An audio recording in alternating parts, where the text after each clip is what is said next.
What are some lesser known or innovative retirement savings strategies that listeners might consider incorporating into their financial plans? Yes, start early, okay, as young as possible.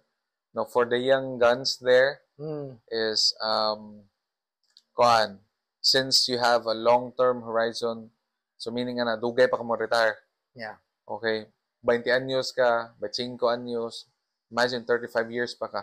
So go with investments nga, again, it should kuan gyud equal sa imong investment or risk appetite. Yes. Meaning ang risk appetite sa Binisaya pa kay kanang ina nila example kung 10% sa imong gi-invest mawala unsa imong ma-feel kung mag-goal ka adto ka sa mga low risk low return long term horizon. Pero kung ikaw nga type sa kung sige go lang go pa na invest kuanta.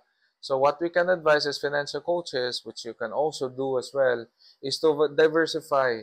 Yes. Diversify meaning ay butang ra sa kini ra nga fund, butang na ko diri kani nga investment, wala ko butang sa mga secured na mga investments. Wala giingon nga don't lay your egg in one basket, no? Correct.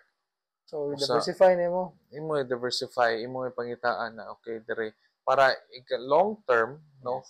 Though for example na ay pandemic na sad po ni nana ba Yes. no God forbid no but just in case so na mo down so na kay paper loss ang term na nga wala na ubos akong investments pero since long term man if you draw a graph long term 35 years mura gyud siya slow padung taas.